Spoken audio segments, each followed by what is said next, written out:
उत्तर प्रदेश में घोसी विधानसभा के लिए जो चुनाव हाल ही में हुए हैं उसमें समाजवादी पार्टी ने भाजपा के प्रत्याशी को बहुत ही तेज पटकन दी है और इससे पूरी भाजपा और उसकी पूरी पार्टी सदमे में चली गई है। तो अभी हम इस वीडियो में यही चर्चा करेंगे कि भाजपा के प्रत्याशी दारा सिंह चौहान क्यों हार गए और भारतीय जनता पार्टी पूर्ण बहुमत के बाद भी, योगी आदित्यनाथ के चेहरा के बाद भी क्यों चुनाव हार गई।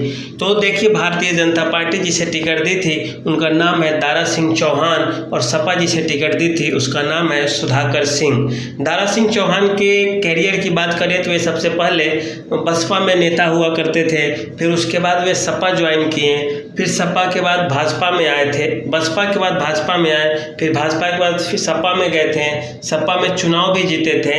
लेकिन हाल के दिनों में कि हम केंद्रीय मंत्री बन जाएंगे या राज्य मंत्री बन जाएंगे, इसीलिए वे फिर से भाजपा में चले गए और सपा से जो जीते थे उससे इस्तीफा दे दिए।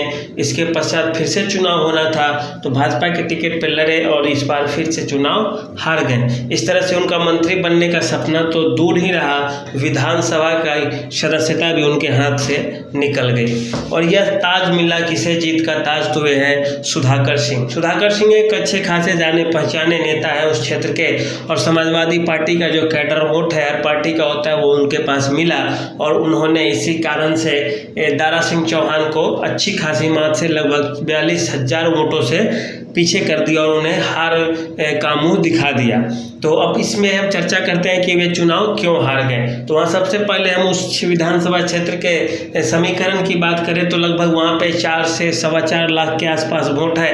तो उस 4 लाख वोट में लगभग 80 से 85,000 वोट मुसलमानों का वोट बैंक है, मुस्लिम वोट बैंक है। उसके बाद बात करें तो वहाँ पे 70,000 के करीब दलित वर्ग का वोट बैंक है। तो ये हो गया कुल मिलाकर 1,50,000 और इसके अलावा 56,000 यादवों का वोट है 50,000 से ऊपर। तो इस तरह से आप देखें तो लगभग 2 लाख के आसपास वोट समाजवादी पार्टी का अच्छा खासा है। इस चुनाव में चूंकि बसपा के अध्यक्ष सुप्रीमो मायावती सुप्रीमो के द्वारा कोई कैंडिडेट नहीं उतारा गया था, इस कारण दलित वोट बैंक में सेंधमारी नहीं हुई और सीधे चुनाव 2 पार्टियों के बीच में हो गई।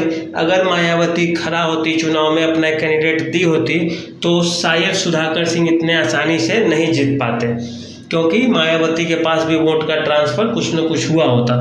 लेकिन ये न होने के कारण सीधे आधा का आधा वोट तो लगभग 2 लाख वोट तो समाजवादी पार्टी का कैडर वोट है और उस विधानसभा में इस तरह की मतलब प्रतिस्पर्धा है या कंपटीशन था जिसमें इनको पीछे आना पड़ा। दारा सिंह चौहान उस क्षेत्र में अच्छा पकड़ है इनका, खासकर चौहान वोटरों के बीच जिनकी संख्या भी 40 से 45,000 है। और इसके अलावा जो राजभर वोट है जो 56,000 से 54,000 के आसपास है राजभर वोट, और राजपूतों का वोट जो उस क्षेत्र में 40-50,000 है, तो उसी को लेकर दारा सिंह चौहान अपने गफलत में थे कि हमें तो इतने 1 लाख वोट आसानी से मिल जाएंगे और हम चुनाव जीत लेंगे। इसके अलावा अन्य पिछड़ी जातियों में भी उनका काफ़ी खासा अच्छा पकड़ है, लेकिन उनके साथ दिक्कत यह हुई कि उन्हें समय अंतराल मिला नहीं और वे बता भी नहीं पाए कि मैं अभी भाजपा में शामिल हो चुका हूं और वे इसी कॉन्फिडेंस में रह के चुनाव हारते चले गए। पब्लिक भी जो बार बार दल बदलते हैं जो नेता, उन्हें नहीं वोट देना पसंद करती है और जानती है कि आज ये इस दल में है कल किसी और दल में होगा, इसीलिए इसे इस बार हरा दो या इसे इग्नोर कर दो।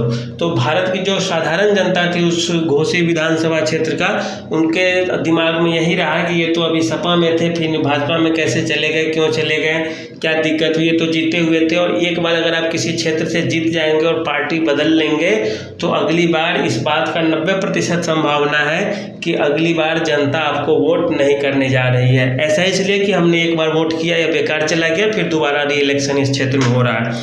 विपक्षी पार्टी आपके इसी चीज़ को पकड़ लेगी और इसके बाद आप बाहर हो जाएंगे राजनीति से। दूसरा एक सबसे बड़ा जो कारण था वो ओम प्रकाश राजभर का विवादित बयान है। जैसा कि आप मानते हैं कि बिहार में लालू को यादव वोट देते हैं और यूपी में सपा को, तो यह आपकी गलत फहमी है। यादव वर्ग का भी कुछ जो हिस्सा है उनका भी कुछ वोट बैंक है जो भाजपा के खाते में भी जाती है। बहुत से यादव के ऐसे लोग हैं, ऐसे नेता हैं जो भारतीय जनता पार्टी की सदस्यता ग्रहण किए हुए और उसके लिए काम करते हैं, वोट करते हैं। लेकिन भाजपा की जो अनुषंगी पार्टी ओम प्रकाश राजभर, इन्होंने विवादित बयान दिया था कि अहिर को बुद्धि 12 बजे दिन या 12 बजे रात 12 बजे आती है, सीधे उन्होंने बोला था कि जो भैंस चराने वाले यादव वर्ग से हैं, ग्वाले वर्ग से हैं, उन्हें बुद्धि 12 बजे दिन के बाद आती है। तो ये किसी को भी बुरा लग जाएगा। आप किसी भी जाति पे कमेंट करेंगे, क्रिटिसाइज करेंगे तो उस जाति के लोगों को कुछ ना कुछ तो बुरा लग ही जाएगा। जो बहुत ज़्यादा उदार भी होंगे उन्हें भी बुरा लगेगा। और ये भी भारतीय जनता पार्टी के हार का एक बहुत बड़ा कारण रहा कि यादव वर्गों में ओम प्रकाश राजभर को लेकर गुस्सा था और इसी कारण वे ये गुस्सा दारा सिंह चौहान पे निकाल दिए। तो कुल मिलाकर यही रहा जो समीकरण अभी आपको हम बताए हैं वो, और ओम प्रकाश राजभर का बयान। और तीसरी बात है कि उपचुनावों में सरकारें बहुत ज़्यादा ध्यान नहीं देती हैं या नेता भी बहुत ज़्यादा मेहनत नहीं करते हैं, क्योंकि उससे कोई फर्क पड़ने वाला होता नहीं है। तो यही रहा कुल मिलाकर। कैसा लगा इसका व्यू या कमेंट आप हमें बताइएगा कमेंट सेक्शन में। तब तक के लिए धन्यवाद।